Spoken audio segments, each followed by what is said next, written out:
Good evening बच्चों। जैसा कि आप जानते हैं आपका बोर्ड एग्जाम बहुत ही करीब हो चुका है। ठीक है, तो घबराने का विषय नहीं है।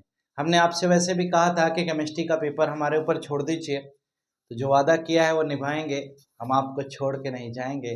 तो आइए अब हम आपको पढ़ाएंगे क्या कि एसिड बेस एंड सॉल्ट जो चैप्टर आपका सेकंड है बेटा, एक एक चैप्टर की वीडियो आपको मिलेगी, आप बिल्कुल निश्चिंत रहिए।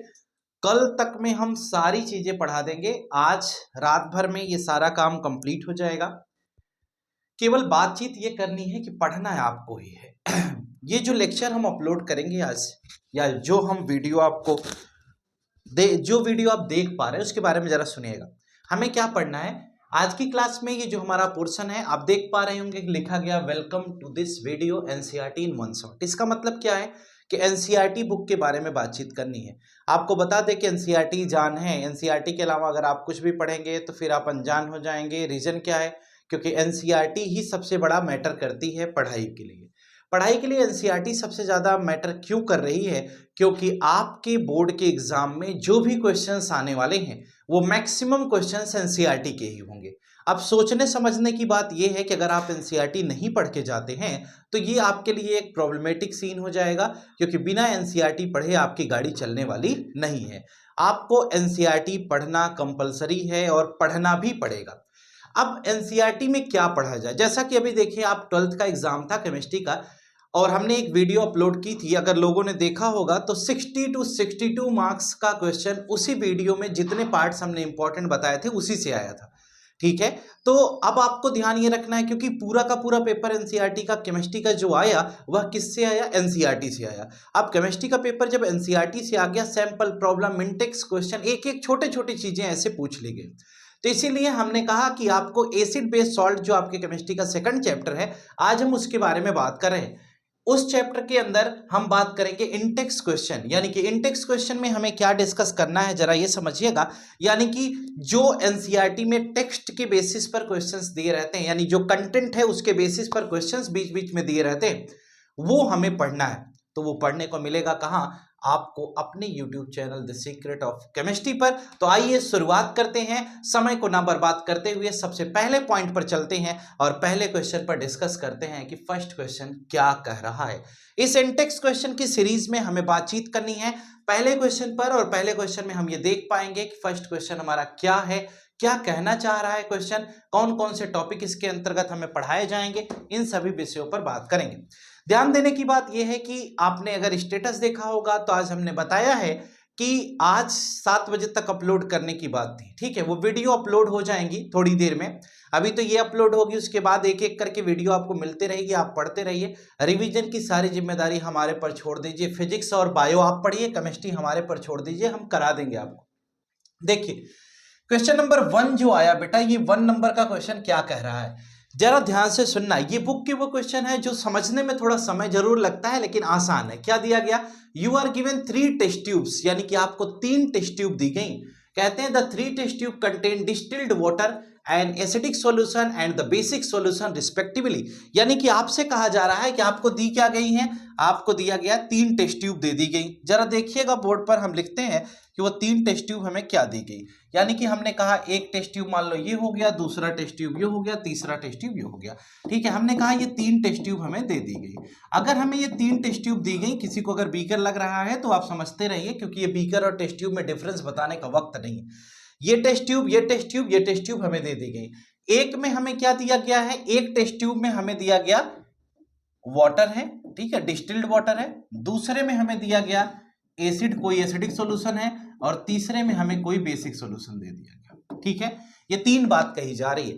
There is only red litmus paper, हमारे पास क्या है? केवल व केवल बेटा रेड लिटमस पेपर है, यानी कि एक ही तरह का पेपर है। वह पेपर क्या है? हमारे पास केवल व केवल रेड लिटमस पेपर है।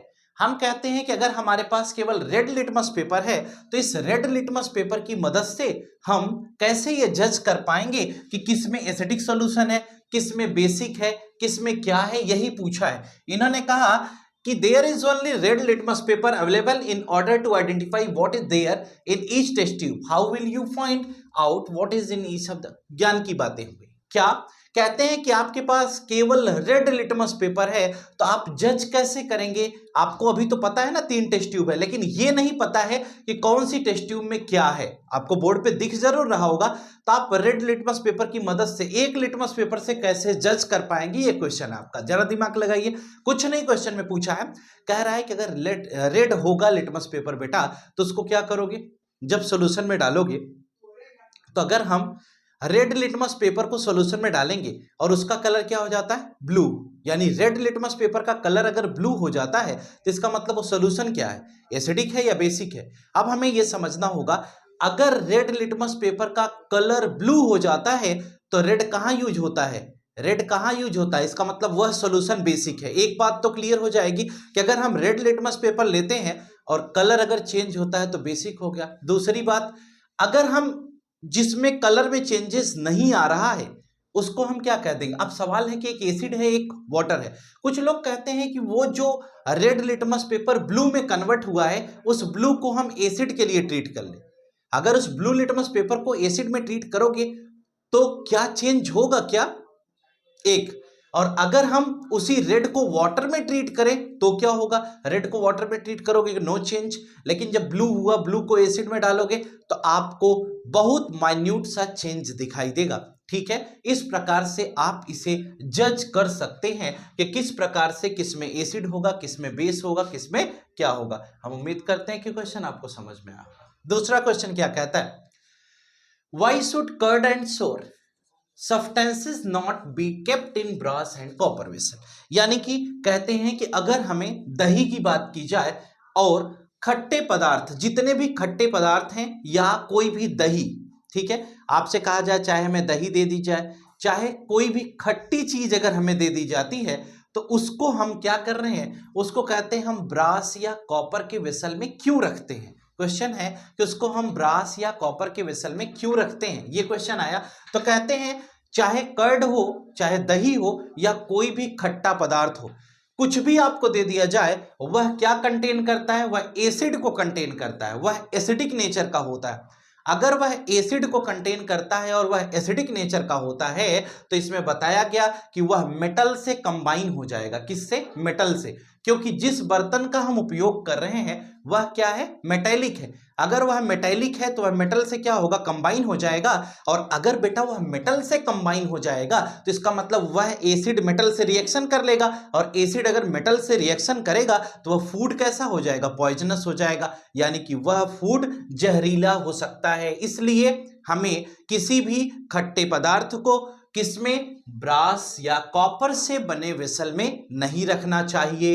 ये दूसरी बात हो गई। तीसरी बात देखिए, तीसरा क्वेश्चन आया, which gas is usually liberated when an acid reacts with a metal, यानी कि जब किसी एसिड का रिएक्शन अगर हम मेटल के साथ करते हैं तो कौन सी गैस रिलीज होती है। बड़ा ही प्यारा सा क्वेश्चन है, इसको तो लोगों ने इतना सम्मान दिया कि क्या बताऊं। ये क्या है? ये क्वेश्चन है कि अगर हम एसिड को मेटल के साथ रिएक्शन कराते हैं, यानी कोई भी एसिड हमें दे दिया जाए उसका ट्रीटमेंट अगर मेटल के साथ कराएंगे, तो जैसे हम कहते हैं एसिड में HCl ले लो, मेटल में हम जिंक ले लेते हैं, ट्रीट कराओगे तो क्या बनेगा? ZnCl2 बनेगा और साथ में H2 गैस बाहर निकलेगी, यानी हाइड्रोजन गैस का इवोल्यूशन हो जाता है। तो प्रोडक्ट में जिंक क्लोराइड और H2 बनाना, H2 का रिमूवल हो गया। इस प्रकार से हम इसको क्या कर सकते हैं? समझ सकते हैं। ठीक है, तो कौन गैस निकल रही है? हाइड्रोजन गैस बाहर निकल रही है। फोर्थ क्वेश्चन पे आइए। थोड़ी स्पीड में इसलिए पढ़ा रहा हूं क्योंकि कम समय में आपको ज्यादा समझ में आए। हम कहते हैं कि अगर हम उसमें समझेंगे कि जैसे मान लो क्वेश्चन नंबर 4 हमें दे दिया जाए, फोर्थ में कहते हैं कि अगर कोई भी मेटल कंपाउंड ए है, यह रिएक्ट करता है डाइल्यूट हाइड्रोक्लोरिक एसिड के साथ, यानी कि कोई भी मेटालिक कंपाउंड ए आपको दे दिया जाए वह HCl के साथ रिएक्ट करता है तो टू प्रोड्यूस इफर्वेसेंस, यानी कि बुलबुले बनते हैं, झाग बनता है, ऐसा कुछ कहा गया। The gas evolve extinguishes a burning candle. कुल मिलाकर यह कहा जा रहा है कि जब किसी मेटल को हम क्या करते हैं, एक मेटल का कंपाउंड है, ठीक है, कोई भी मेटालिक कंपाउंड हमें दे दिया जाए, उसका रिएक्शन हम डाइल्यूट हाइड्रोक्लोरिक एसिड के साथ कराते हैं। जब हम ऐसा कराएंगे तो उसमें क्या होता है? बुलबुला, झाग टाइप का बन रहा है। अगली बात में कहा गया the gas evolve extinguishes a burning candle, यानी कि जो गैस उससे निकल रही बेटा वह क्या करती है? वह जलती हुई मोमबत्ती को बुझा देती है। Right a balance chemical equation for the reaction one of the compound forming calcium chloride. यानी कि कहते हैं कि हमें अब एक ऐसा रिएक्शन लिखना है, यानी कि कोई ऐसा रिएक्शन लिखिए जिसमें यह पॉसिबल हो जाए। तो हम कहते हैं कोई भी मेटेलिक कंपाउंड में हम क्या लेते हैं, जरा देखो। इन्होंने कहा कि कैल्शियम कार्बोनेट को हम हाइड्रोक्लोरिक एसिड के साथ ट्रीट करेंगे। आपने एक रिएक्शन पढ़ा है कि कोई भी मेटल कार्बोनेट या मेटल बाइकार्बोनेट जब एसिड के साथ रिएक्शन करता है तो एक सॉल्ट बनाता है, दूसरा CO2 बनाता है और तीसरा वाटर बनाता है। और ये जो CO2 गैस बन रही है कार्बन डाइऑक्साइड, इसका काम क्या है बेटा? अगर कार्बन डाइऑक्साइड का इवोल्यूशन कहीं पर हो रहा है तो ऐसी केस में क्या होता है, ऐसी केस में बर्निंग स्टॉप हो जाती है, क्योंकि कार्बन डाइऑक्साइड की प्रेजेंस में बर्निंग नहीं होती, यानी कि CO2 बंद हो जाएगी। अगली बात क्या कहते हैं, why do HCl, HNO3 etc. show acidic character in aqueous solution while solutions of compounds like alcohol and glucose do not show an acidic character? बड़ा प्यारा सवाल है। कहते हैं कि जब हम देखते हैं कि हाइड्रोक्लोरिक एसिड और नाइट्रिक एसिड ये जो हैं ये एसिडिक करेक्टर शो करते हैं, जबकि कहा यह गया कि अल्कोहल और ग्लूकोज, अल्कोहल किसे कहते हैं बेटा? C2H5OH को। ग्लूकोज किसे कहते हैं? C6H12O6 को कहते हैं। जबकि अल्कोहल और ग्लूकोज में भी तो हाइड्रोजन है, लेकिन वो एसिडिक करेक्टर नहीं शो करते। क्यों? क्योंकि HCl और HNO3 अपने हाइड्रोजन आयन को यानी H+ को आसानी से लूज कर सकते हैं, यानी कि हाइड्रोक्लोरिक एसिड या नाइट्रिक एसिड से हाइड्रोजन आयन का रिमूवल आसानी से हो सकता है। लेकिन अगर हम अल्कोहल या ग्लूकोज की बात करें तो इससे हाइड्रोजन आयन का रिमूवल पॉसिबल नहीं है।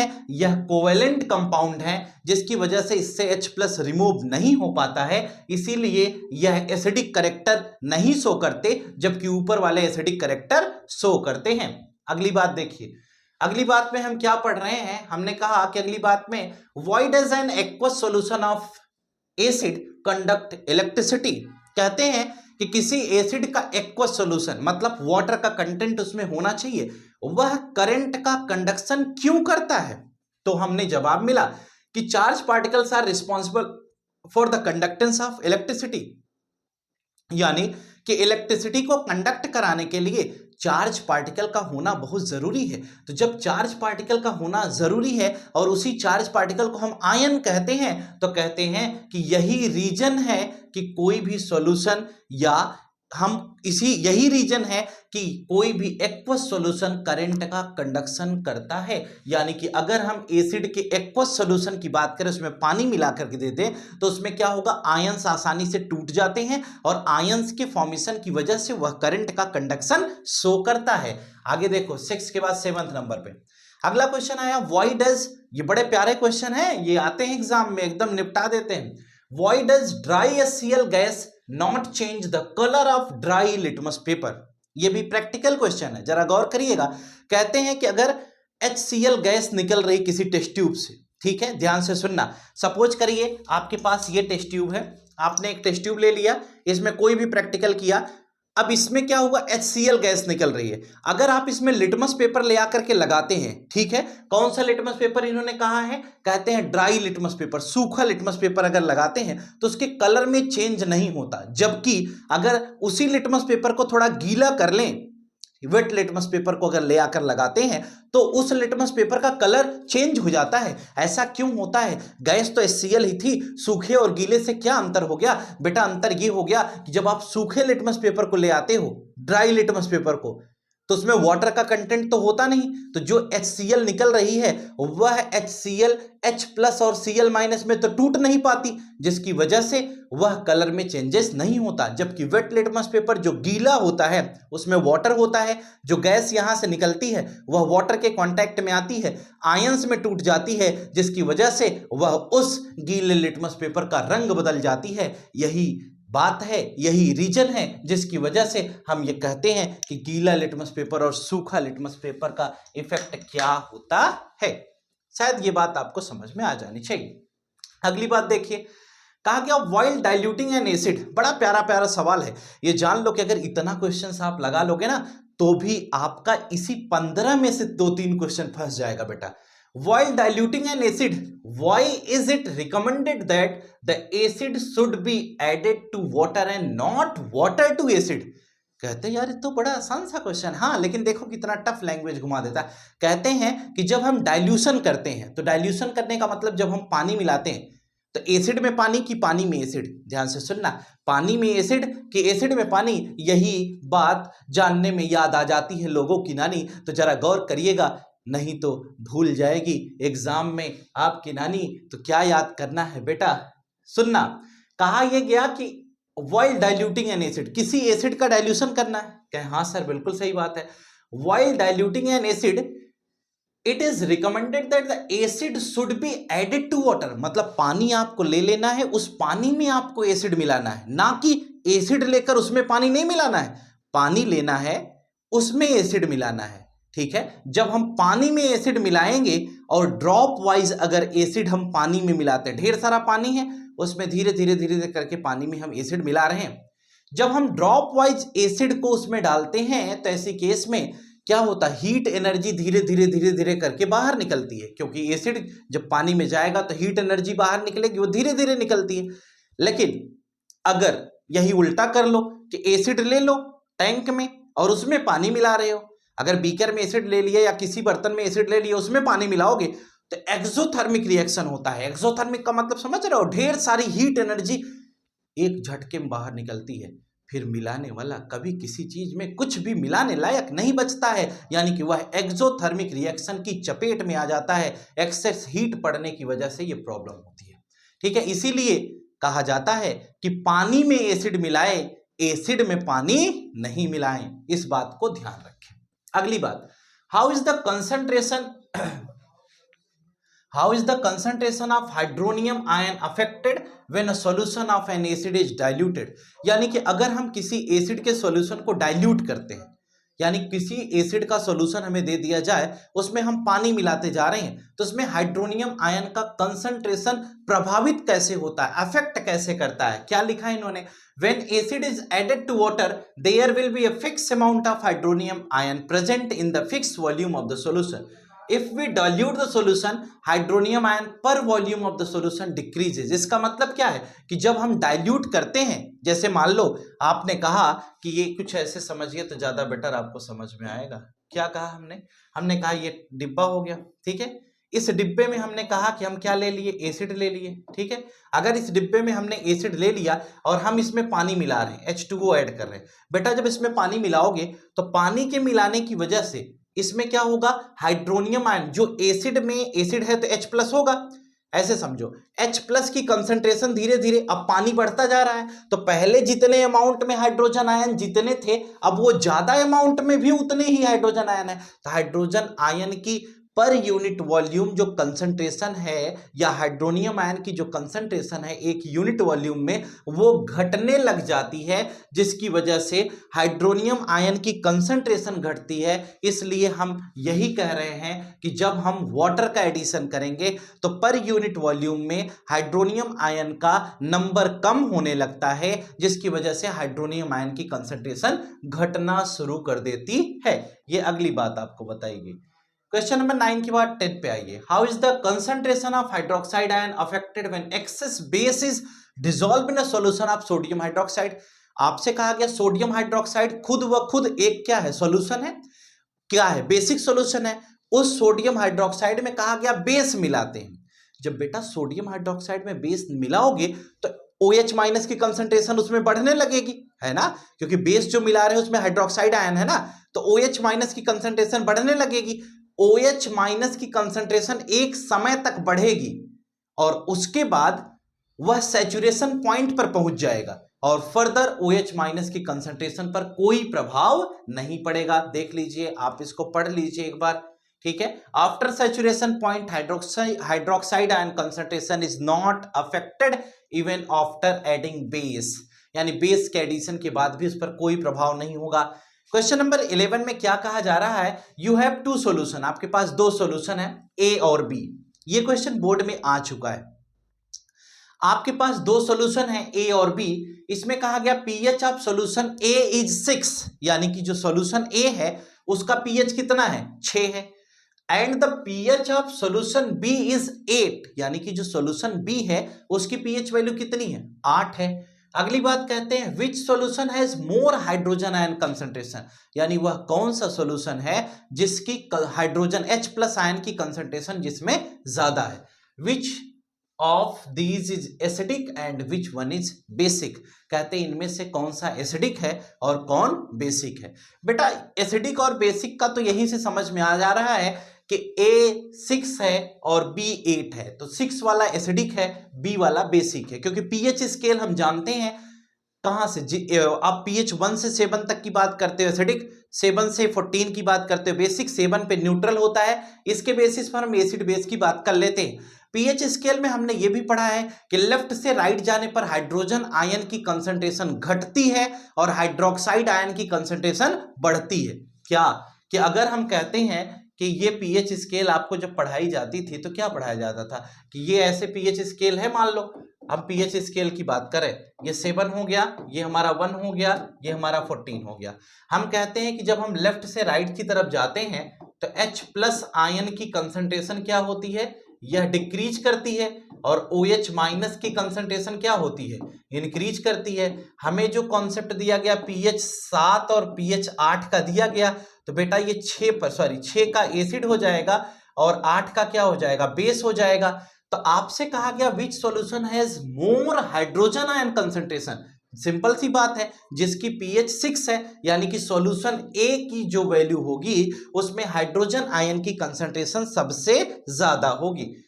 ठीक है, क्योंकि लेफ्ट से राइट जाने पर H+ की कंसंट्रेशन घटती है और OH- की बढ़ जाती है। क्वेश्चन नंबर 12 क्या कहता है, जरा गौर करिएगा।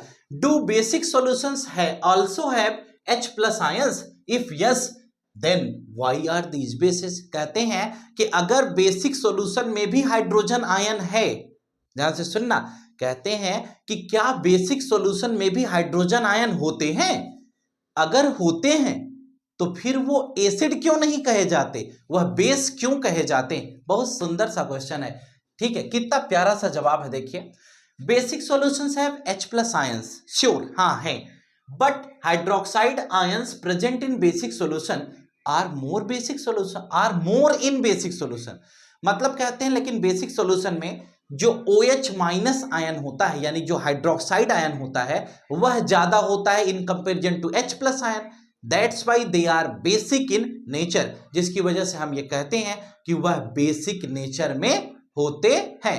ठीक है, तो ये बेसिक की कहानी हो गई। क्वेश्चन नंबर 13 में आइए।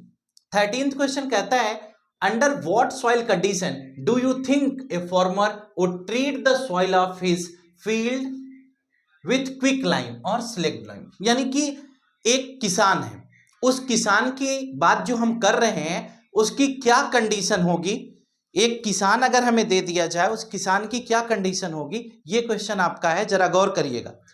एक किसान है, वह किसान अपने खेत में क्विक लाइम, चौक या स्लेक्ट लाइम या कैल्शियम कार्बोनेट ये जो मिक्स करता है वह कब मिक्स करेगा, क्यों मिक्स करेगा, जब उसका खेत एसिडिक हो जाएगा। अगर उसकी पीएच वैल्यू, खेत की पीएच वैल्यू बेटा 7 से कम हो गई, इसका मतलब वह फील्ड या वह सॉइल एसिडिक हो गई।